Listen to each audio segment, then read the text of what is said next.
second is 17-year-old Kyle Rittenhouse, who was seen on video shooting 3 people Tuesday night on the streets of Kenosha. Rittenhouse was officially charged with 5 felonies today, including 2 counts of homicide.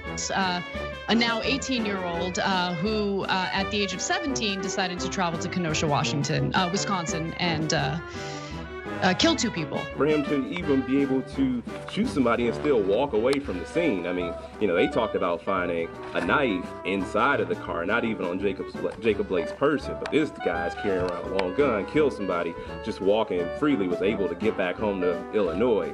Then, you know, we got a much bigger problem on our hands.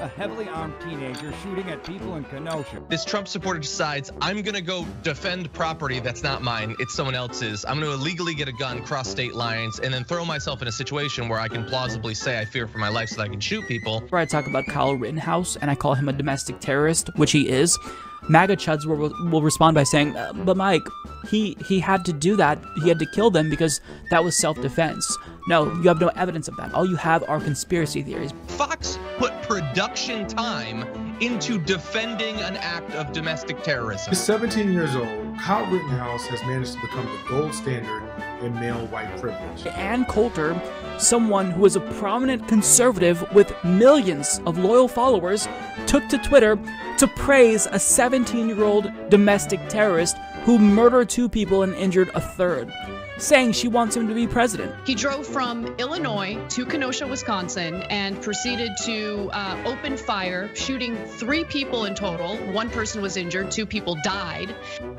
And let me tell you something. No one drives into a city with guns because they love someone else's business that much. That's some bullshit. We, the jury, find the defendant, Kyle H. Rittenhouse, not guilty.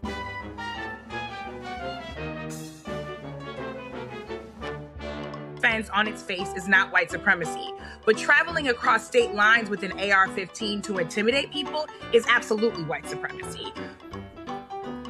Oh, now he's really crying. I find these people disgusting, Ellie. I'm disgusted at what I'm seeing. It's not just this trial, it's other trials. But this in particular, the fact that white supremacists roam the halls of Congress freely and celebrate this little murderous white supremacist, and the fact that he gets to walk the streets freely, it lets you know these people have access to instituting laws. They represent the legislative branch of this country. What are we to make of that? Someone nearby, so you can just carry a gun and anytime you hear a loud noise, you get to shoot someone? Like, that's insane. You should have to prove that there was a good... This verdict doesn't address the fact that he was 17 years old at the time, he had a high-powered firearm, and that he brought himself to the situation. And